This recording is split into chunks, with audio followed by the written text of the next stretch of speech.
Right. So let me just get started. I'm not going to bore you with details on these kinds of things very, very quickly. The idea is just to give you an introduction to why at IE University we started doing these interactive materials. So we have a lot of expertise in virtual learning programs. Our MBAs are not only have been ranked very well for a long time. We've been doing this for a long time as well. In fact, the unit that is now IE Publishing, it was created alongside our what was used to be the online MBAs or the executive blended MBAs. We were created together. We were part of the same unit, and now we basically decided to dedicate our efforts more focused on the creation of these interactive materials, and of course the main topic of this conference, which is this interactive cases and as well written cases as well, which is what we sometimes call sort of traditional cases, which are great as well. And we create them just like many of the authors that we have here at the conference.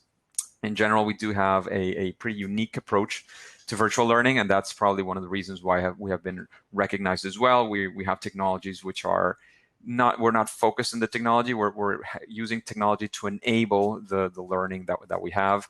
We're not proprietary. We're not technology creators. We're just using the best of the technologies that are available, and we're constantly adapting. In fact, with this whole COVID, we've been migrating from different platforms. We've been integrating different things to improve the way this works. In fact, we went from Adobe Connect, which was our main video conferencing tool, to Zoom because it was better adapted to what we now call our hybrid classrooms. And today in the morning, it's 7 p.m. So up until 2 p.m., up until 5 hours ago, I was teaching in a hybrid classroom of supply chain management with my bachelor students. I would say something around 30% of the class was there, and the rest were watching the session from home and interacting as well. I mean, we had a screen; I could see them. They were participating. They were hearing us. We were hearing them. So it's a pretty interesting new experience for us all. And we have a track of we have a bunch of blended and online MBAs. We have what we call high impact online programs, which is something I work on as well. Which are a combination of synchronous and asynchronous. We have MOOCs. We have the multimedia materials, which is what I'm here to talk about. We've created over 300 to this date, so 300. There's a lot of experience there, well beyond. I have been at IE for 6 years. They've been doing this for 20, so well beyond any experience that I could have. But of course, we try to incorporate that into the work we do. All combined, we would say 1.5 million. I'm not sure if learners or points of touch. Here are some of the credentials. I can show you the presentation later if you want to check that out. And what I want to talk about today, the experience that I want to share, and I want to get your inputs on as well, and maybe even some of you might be interested in doing these kinds of things, is the interactive learning materials. After, as I mentioned, almost 2 decades of online experience, we have a collection of over 650 learning materials in both English and Spanish. As you know, IE University is located in Madrid, in Spain, but we are, and what our president likes to say, that we are an international university that happens to be in Spain, right? It is definitely an advantage to be here because of climate and many beautiful things about Madrid, but we are a very international university. Most of our students are not from Spain or even nearby, not even Portugal or France. They're from all over the world. We have students from literally every country that you can imagine. So in this collection, as I mentioned, we have some Spanish cases because we do have some masters in Spanish with people from Spain and Latin America, etc. But we have a lot of people from other places as well, and most of our classes are conducted in English. So we have many of these. Out of that collection that we have, which is around 650 materials, that is the public collection that we also share through many different channels, including our own. I would say at this point, around 200 of these are interactive learning materials, right? So that includes interactive cases, which is, again, our main focus for today, as well as tutorials and technical notes that we create, and things like simulations. But all of these are there to support discussion-based classrooms, which is, I would say, part of the core of case discussions, right? Being able to have a case to discuss within the class and generate this dynamic that we've been doing. Many of us have been doing for a while. Many others are learning as well in this conference, and that we can see that this has been going for a while and seems to be going to continue as well. And we're very excited about that. Our pillars. I mean, we are very focused, of course, on our professors. They're the pillar. Every single one of these interactive learning materials has, just like any case, has an or several authors that are from IE. They are one of our main assets, definitely. There's a lot of innovation going on. We're constantly seeing new things, and we have this, what we call the multimedia strength. We've been doing this and we have experience with this, and we have an internal team. There's many things going on to get this to be sort of live. So as I mentioned before, there are sort of several categories that we have of things. So the first one and the main one we're going to be talking about today: interactive case studies, tutorials, simulations, interactive graphs, and of course all of the paper-based learning materials, which include cases and technical notes. So the first one is, the first I wanted to say is, what do we mean when we talk about interactive learning materials?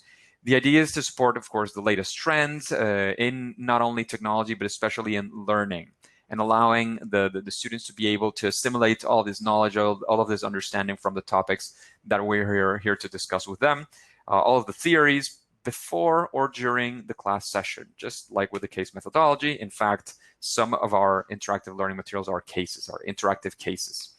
And the idea is that students can have in mind and put into practice when it comes to make decisions or do the exercises. The idea is that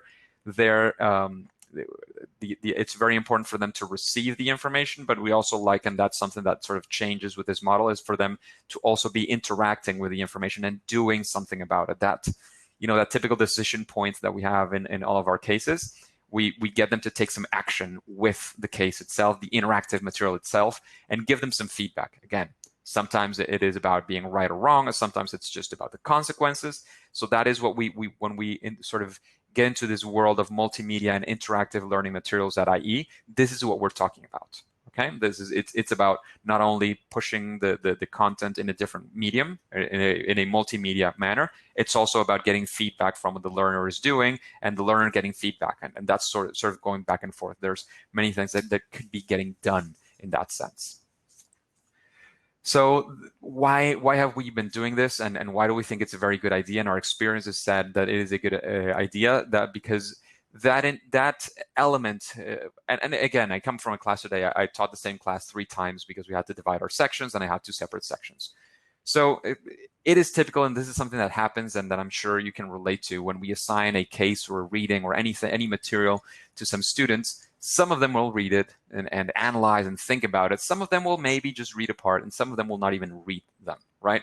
So we want to, for starters, one of the things is when we offer this different medium, the students gather a little bit more interest into getting to see what this is all about. And that's something that we try to intentionally do in class. Like, next class, remember, it's not our classic, case or reading. You also have an interactive learning material, and try to get them a bit excited so that they also sort of get into this, right? That's one of the elements. But once they are in there, again, we had like several different levels of engagement of a student even with a case. Even if they do read it, sometimes it's sort of a done and that's it. They read it and that's it. We know our methodology, we're pushing them towards making a discussion, thinking about the questions, but sometimes, they just, whether they're lazy, they have other things, they're not engaged enough with it, and they don't sit down and think. So when they're doing an interactive case, the idea is that through these interactive tools, you are not only reading the case, but you're also, even if you don't realize, you're sort of thinking through your answers, because you're actually putting them down, you're selecting different things, you're clicking on different options, so that we are, in a way, in an engaging way, we are pushing them even further towards that extra thinking, right? So that is exactly what we want in case. We want students to be able to analyze, and not only be able, but actually execute that analysis. We learn a lot by doing, and that's what the case methodology is all about. So we're taking the principles of the case study methodology and engaging the students further, so that they actually always, or at least with these cases as well, we push them towards doing more of what we want them to do. And it has things that go from gamification strategies like feedback, competition, role-playing, serious gaming, learning by doing, project-based learning, and many others, right?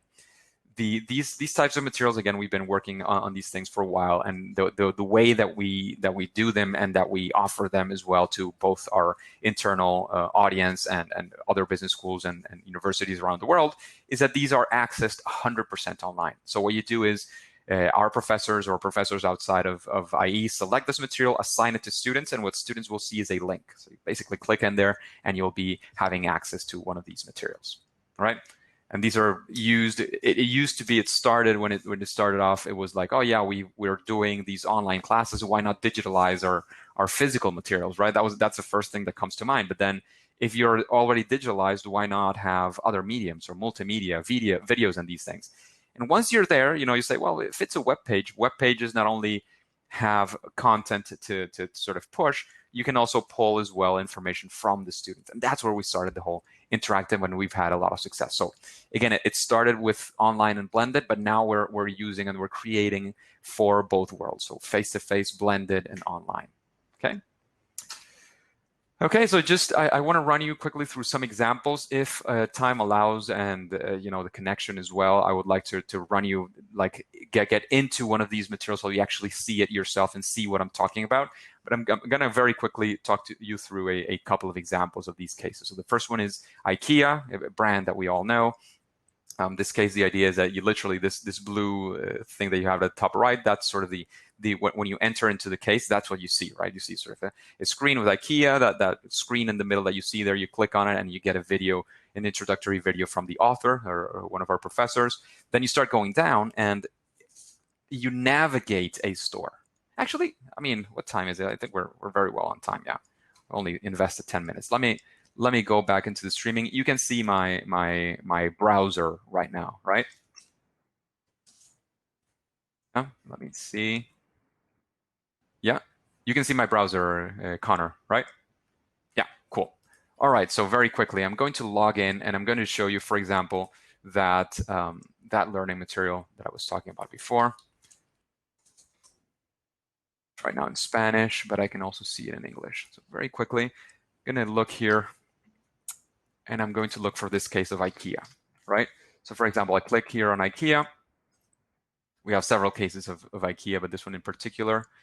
In English, I click here. And just like in any other, in Harvard or in the Case Center, et cetera, you're able to get an inspection copy. So I click here for an inspection copy. I could click as well for the teaching note, which, as you definitely know, is very, very important for these things. But let's just very quickly go through this. So again, you click here exactly as a student would click on a button of a link, and you arrive to this central page. Remember, I told you we had this sort of landing page here. This is what I was talking about, right? So we have these sort of clouds moving here. This welcome video, this is Carmen Abril, who is the author of this case, explaining, some of what the IKEA case is about. We're starting more and more to have the subtitles for accessibility, of course. This is more and more important nowadays. So again, you see a very quick video, and that's, that's sort of standard, right? So I start going down.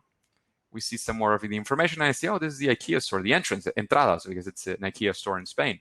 And I enter the store. I'm not clicking on anything right now. So I enter the store, and once I am in one of the showrooms of IKEA, the idea is that we'll be interacting with all these elements to be showing the different.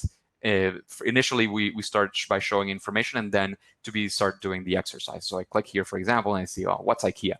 Again, this is an interactive case. It's online. It has videos, but it also has text. I mean, we have no argument with text and text-based cases, and text is super important. But one of the things that you will be seeing here is that we try to sort of break it down into different things. In fact, I think the first 2 or 3 are pieces of text, but you can see it's broken down, and you get the student to have some sort of action. I see here, I read this, I sort of get out, and I click now on the cushions. I see the values of IKEA. Then I click on this painting here. I see the birth of IKEA, and here I have something a bit more visual, this sort of timeline that I can see here of how IKEA has been evolving throughout time. And I could continue to click on the rest, but I'm going to sort of jump a little bit to the next stage. I'm going to go to the next. You can see we're sort of running here to the next spot of the IKEA store and seeing more of the things. Here is, again, this is like the subsections of a case. The idea is that this is divided as well like that.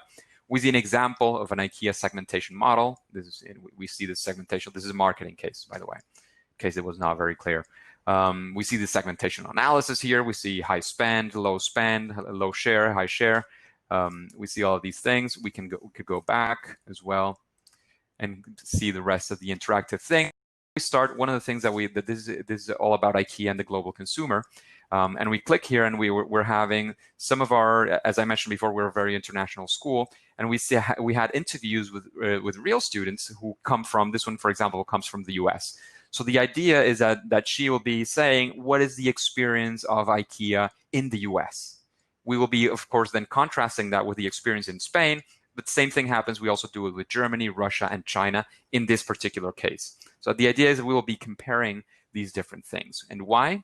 because then one of the exercises that we want them to go through, well, we click that here, we talk about the brand sentiment matrix. We want to help the students understand and place where the brand is in a single market. So we want to find out whether they are in attraction, or if they're in dating, marriage, distancing, and separation, right? So they see what this information is about. And in the next section, the idea is that they will be seeing, after seeing the information that they saw before, they can also see some advertisements from IKEA, so relatively old or new advertisements, and they see this and they say, where do I think is IKEA? According to these things that I've seen, do I think IKEA with these customers is, in the US, they are in the attraction phase, in the dating phase, marriage, distancing, and separation. Let's say the US is in distancing, separation, Germany is dating, China is in the attraction, and Russia is also dating. So I just put it there, and I have that information. What you can see here is that I'm sort of being forced into actually taking action.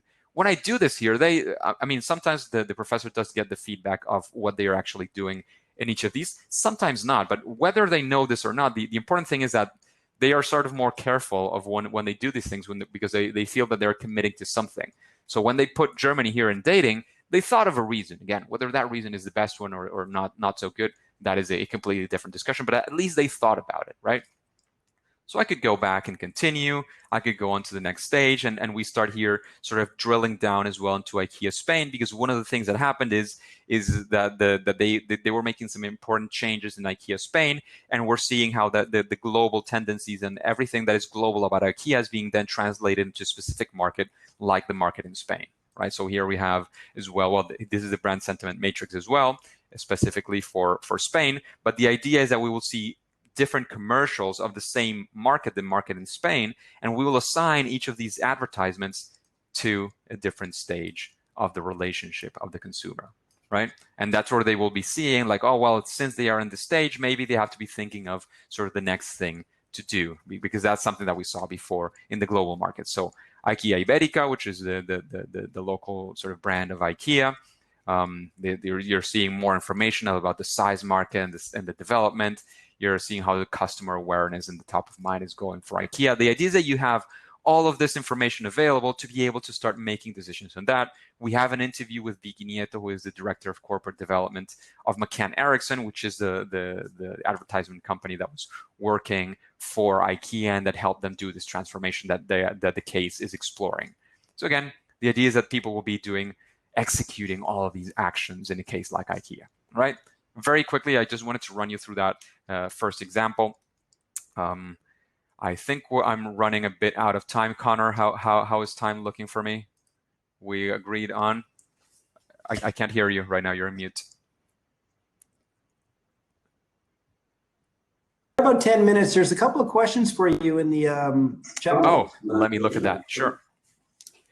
So we have people from Canada, Nebraska, from so interesting. Stephanie from Delaware, Pedro, UPC.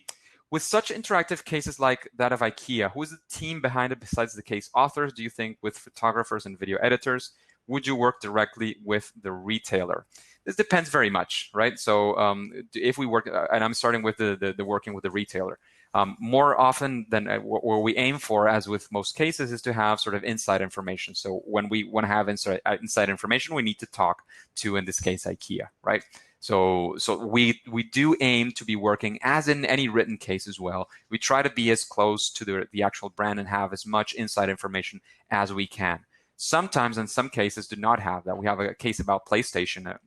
Well, it's a case about a screw up, basically, when the PlayStation network for PlayStation 3 went down because of a hack, right? So I'm sure the PlayStation directives were not very eager to talk about the situation. So we gathered public information and put the whole situation so that students can analyze everything that happened and what could be the reactions. This is a case for information systems.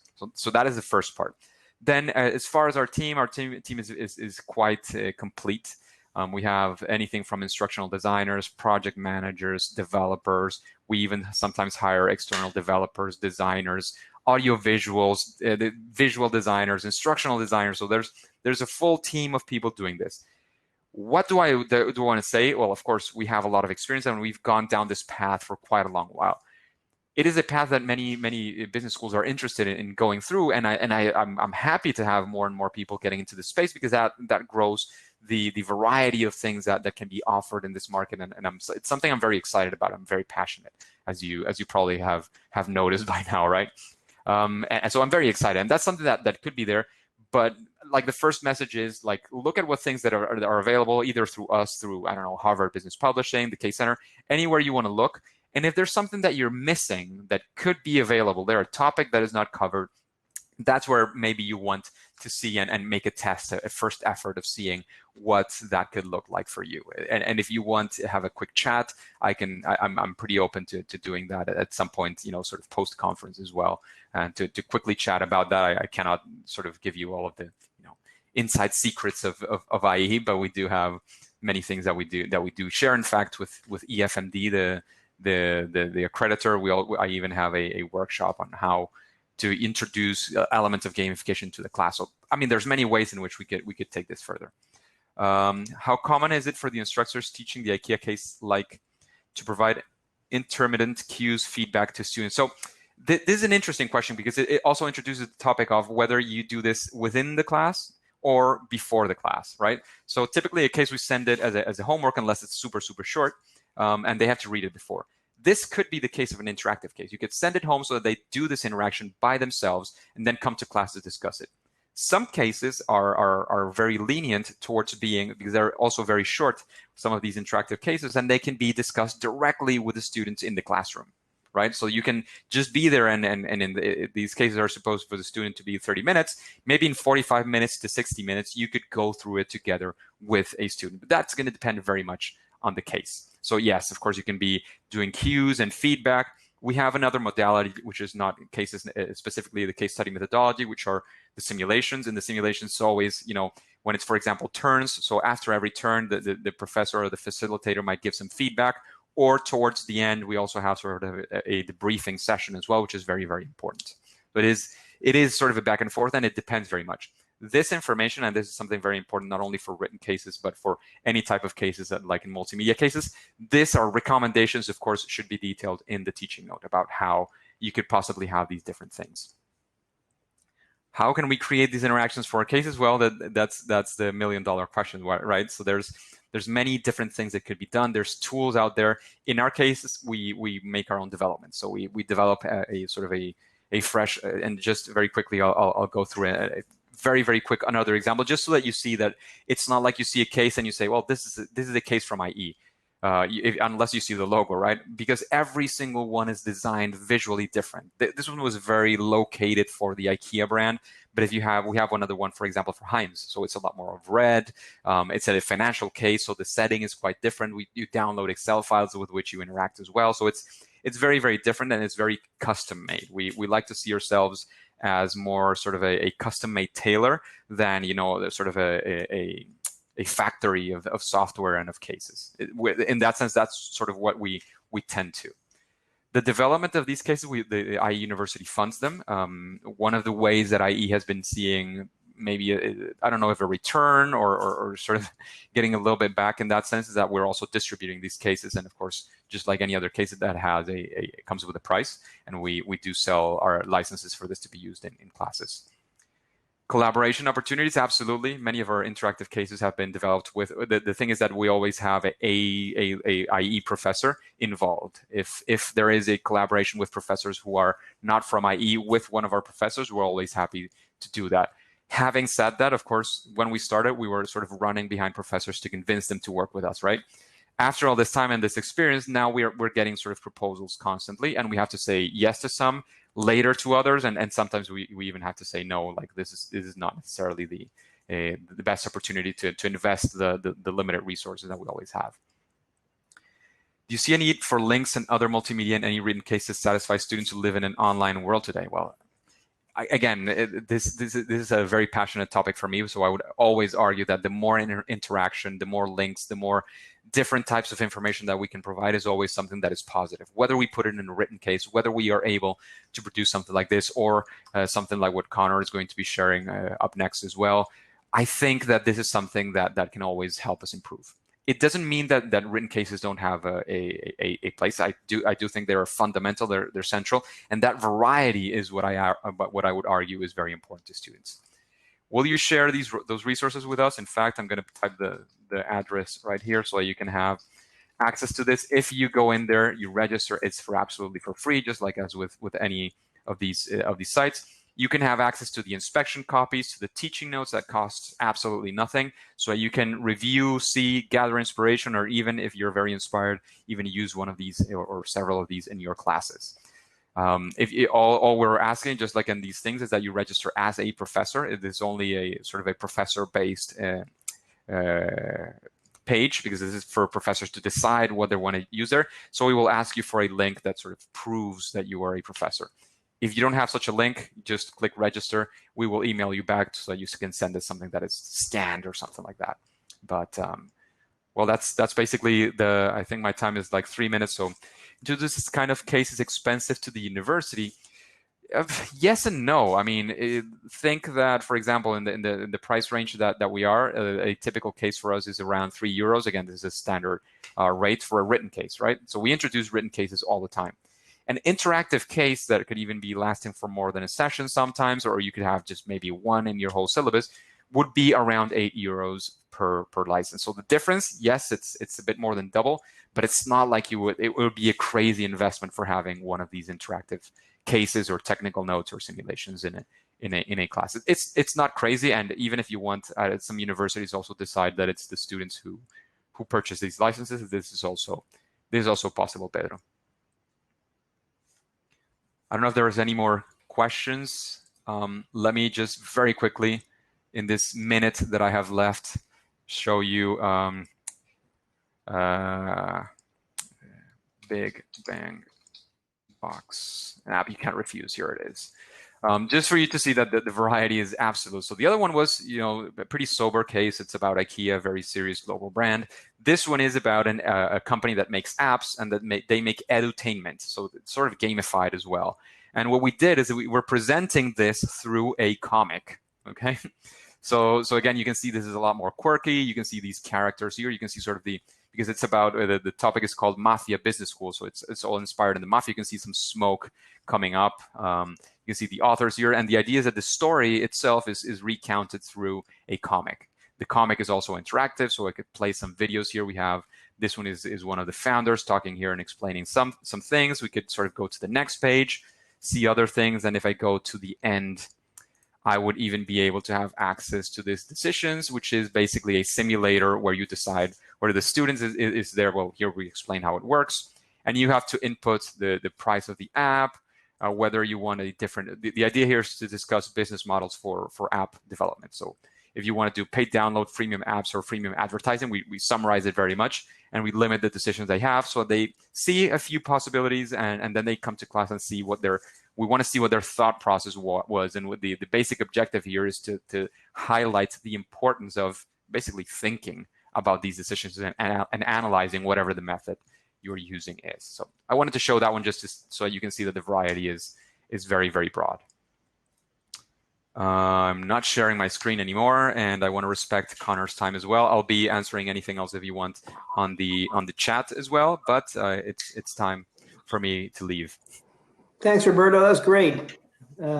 Thanks to you, Conor. Okay, hang on there because I want to make sure my screen comes up properly and all the rest. So I'm going to try to. No, I mean, I'm going to stay here. I just don't want to sort of intervene in your. So I'm going to see what I can do here and pull my screen up, and I will work on this. Anyway, thank you all for attending. My name's Conor Vibert. I work at a small university in Nova Scotia, which is a province in Canada. We're northeast of Boston, and I live in the land of lobsters and apple trees. Okay. So what I want to talk to you about today is another way of looking at video cases and that. We build streaming video teaching cases. If Roberto and his team have the Porsches, we come at it from the Lada perspective, okay? What we've been doing for the last 15 years is bringing video into cases. And essentially what we did is we took a Harvard-style case, and we reverse engineered it. All our cases are decision focused, and they're free and open access. So that probably got your attention. So while I'm presenting now, if you're interested in actually going in and looking at the cases, there's your URL. It's casenet.ca cases. They're free, they're open access, and they're international. And what does an actual case look like? Well, I've taken a screenshot here, and essentially what they are is they come out as a playlist. They're business owners, executives that have been interviewed. We lay them out as a playlist. We did so because that's the world of YouTube and the 18 to 22-year-olds that we teach. And essentially that's what you're looking at right there. There's an example here, A1 Supermarkets, and that's from Barbados. So our cases are set up as playlists, easy to access for 18 to 22-year-olds. And again, if you want to look at them right now, casenet.ca cases, okay? I've got too many slides, but this is the general order of my presentation. I'll talk about some origins, some unique features, case examples, the collection, and et cetera. Now, a little bit of background. I've been involved building cases of this nature since about 2000. I started my career at the small university, Acadia University, in '96, and we went with laptops then. So that was the original point, the starting point. Way back when, I'm aging myself, about 15, 20 years ago, I was writing textbooks, and at the time I noticed that if we wanted audio-visual material, all that was available was here in Canada, Canadian Broadcast Corporation news videos, or in the US, CNN videos. So we wanted to improve upon that. We got a big grant in 2004. We started running a speaker series, bringing people to campus, and we started filming them. A turning point was about 10, 11 years ago when a textbook publisher president came to campus, and we'd been building this collection of video interviews for many years. And we asked him, what would you do if you're a small place like we were? And he told us, look at the Harvard style of case and see if you can re-engineer it and make it with video. So we did that. For a number of years, I had a relationship with some of the big publishers, and probably the aha moment or the turning point was after a 3-year relationship with one of them. We flew to their headquarters, and they were trying to figure out the internet. Everyone was trying to figure out the internet. And in the meeting, just before they basically turfed us from our contract, they came up with a formula for how to create these cases. So we said, thank you very much, and went back and started building streaming video cases. Another origin was, as a professor, I always wanted to be a case teacher. I wanted to run my own case institute. Very, very difficult to do in this day and age, but we figured we could maybe create one with videos. And that was about 10 years ago. So unique features, our cases, sorry about that.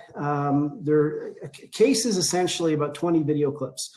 They're transcribed, they're ordered. Our website that we use is very simple, it's optimized for mobile. All the cases are decision focused.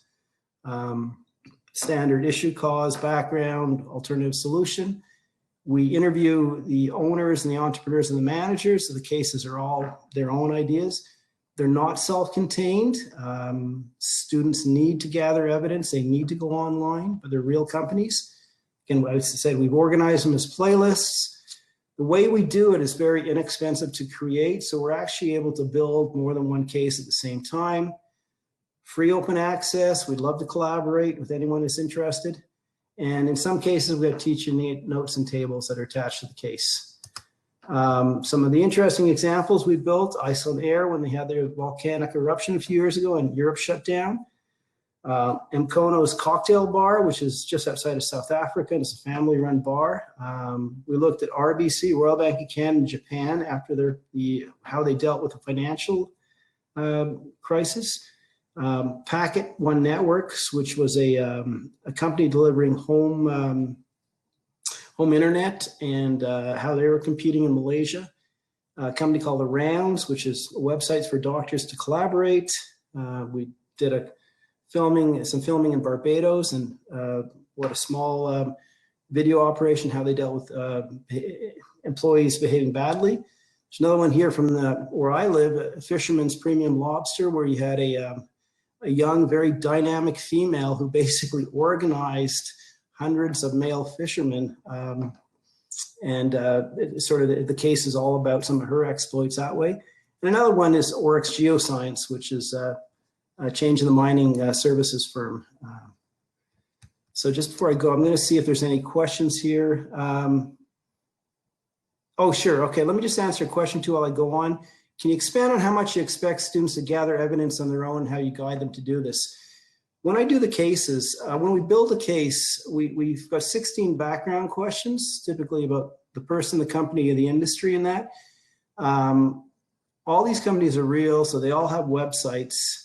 The actual alternatives and solutions they're not contained in the video interview. So students have to go out and they got to do research, either in terms of theory or learn about the industry. But what we found is that pretty well every single industry out there, there's free insight about it, whether it's through industry association sites, regulators, or whatever. So they definitely have to. But it's the same point. It's no longer hard.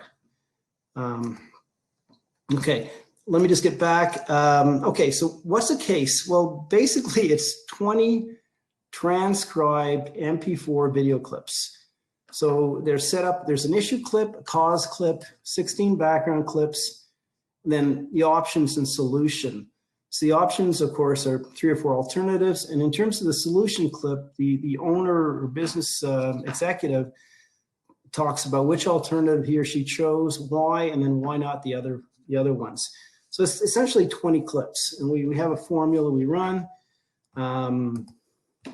The collection itself as it stands, we have 275 decision-focused cases, and that's roughly 5,500 video clips. We filmed in 12 countries. It's organized by subject, industry, keyword, and there's a search engine.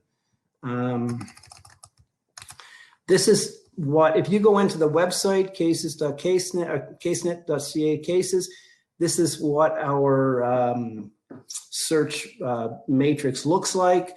You look in the far left-hand corner column, and you click on it, and your case will open up. And again, there's about 275 in this actual collection. Let's keep going down here. We went through some interesting processes over the last 10 years. And about 3 years ago, we decided to simplify our life. We'd had relationships with textbook publishers, but we were getting hacked. Things weren't necessarily working out, so we decided to go open access. We store our cases on Kaltura open source media server. We use a Wix website, and we pay Amazon Web Services a small fee every month. That's really it. In terms of creating the cases, we've been doing this for many, many years. Takes roughly 50 minutes to film. We use a standard set of questions.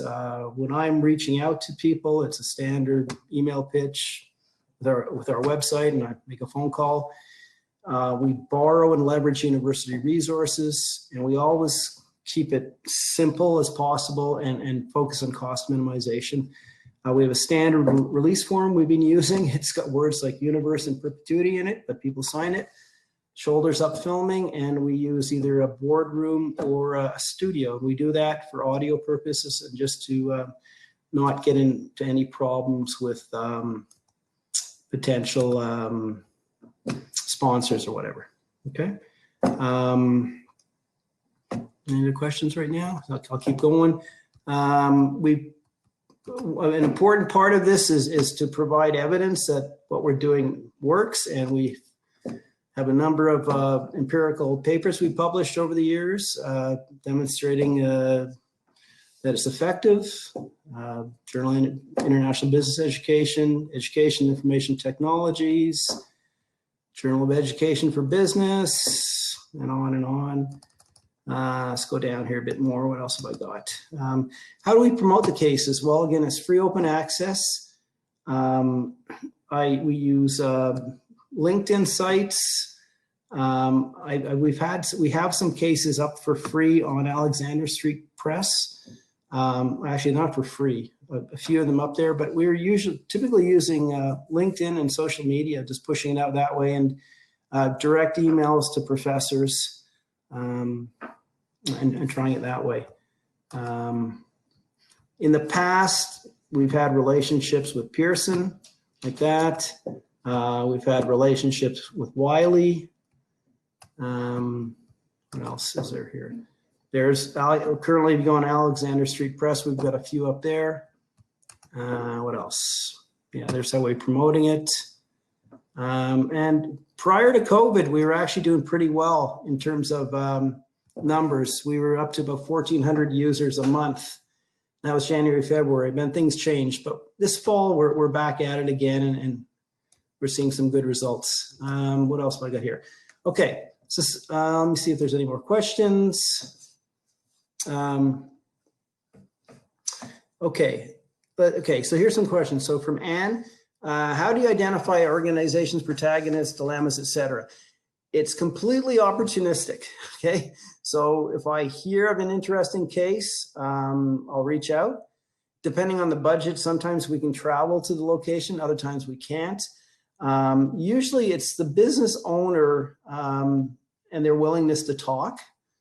So I may get a fantastic company that's got a great topic, but they don't necessarily want to deal with that one because it's sensitive, so they'll tell us about something else.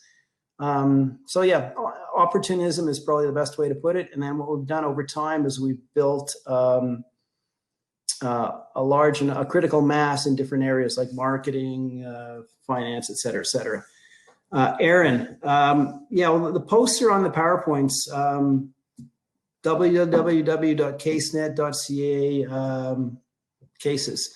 And my email will be on the last one. You can email me and I'll share it with you. casenet.ca cases. With COVID-19 forcing new academic procedures for collecting data, how would you be collecting new material? Okay. There may be a bit of jealousy at the moment. Things could change, but I'm in Atlantic Canada. We're in the Atlantic bubble. In Nova Scotia, there's no COVID. Okay.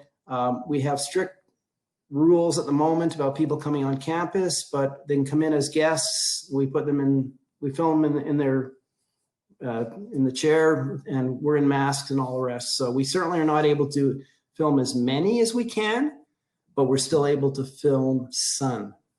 Okay. And we have to be careful. We got to follow all the rules and regulations. I'm certainly not traveling at the moment, nor is anyone to do this. Another way that we're experimenting with is filming from afar. We've tried it a few times. With this model, it should work. It's just getting the right sound and image.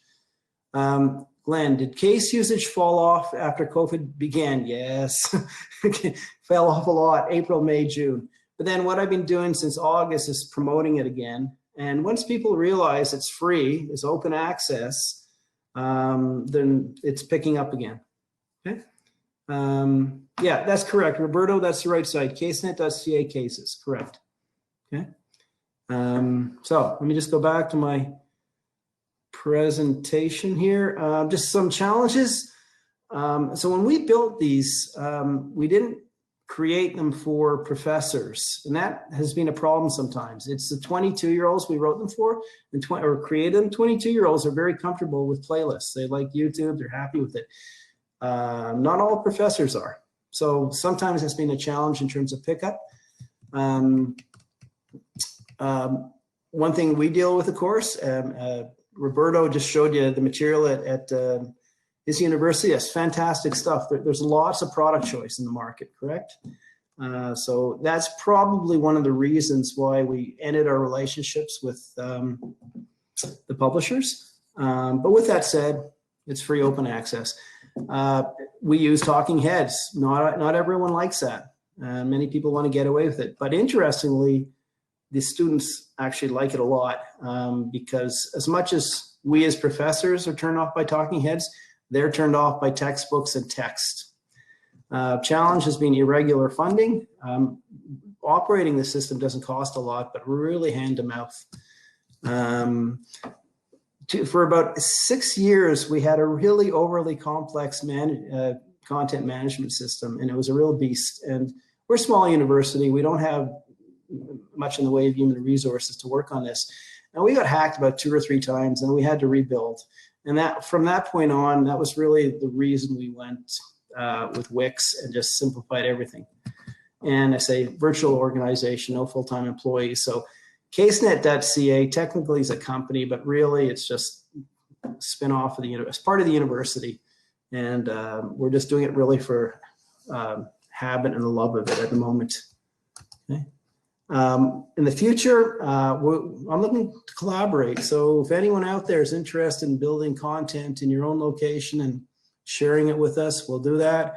We can put logos up on our website. We're trying to build usage on the site because then we can get some funding, some more funding. But that's really the goal there. There is, again, casenet.ca, and that's my email, conor.vibert@acadiu.ca. So back in here, any other questions or anything like that? I've actually been quite fast. That's really all I've got to show you. And, you know, if you poke around on the website, what's there is there, and we're adding content all the time. Some cases have teaching notes, others don't. But I think for most university, what's attractive is it's probably a low-cost approach to building cases. And any of the businesses in your area, it's easy to get access to them and film them. Now, one thing that I just want to emphasize is they're free open access, but only professors get access to the alternatives and solutions. So anyone can go in right now, see any of the cases, and they've got a playlist. And the first clip is the issue, the second clip is the cause. Then you have 16 background clips. They're transcribed, they're videos. If a professor logs on, and you know, we just give them access once we know they're a professor, the last 2 clips in each playlist become the alternatives and solution. So that's where they're found. Yeah, teaching notes, once you log in, and I've let you in, you got to create an account, I'll set you up. Then you can get access. When you're logged in, then you get access to those cases with teaching notes. And as I mentioned, at the moment, it's a love of labor. So we just add cases on the go. But that's how you would access them, by being logged in.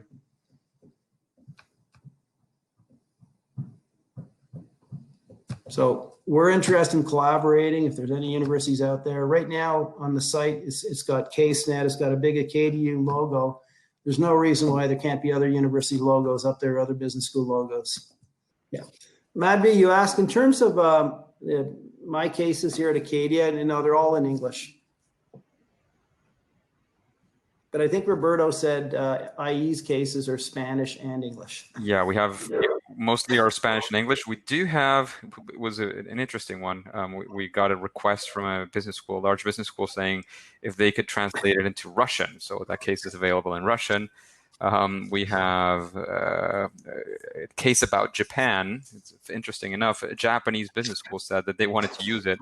They translated it to Japanese as well. So, I mean, we do have some sort of odd out examples there, but in general, our cases as well are Spanish and English, as you just mentioned.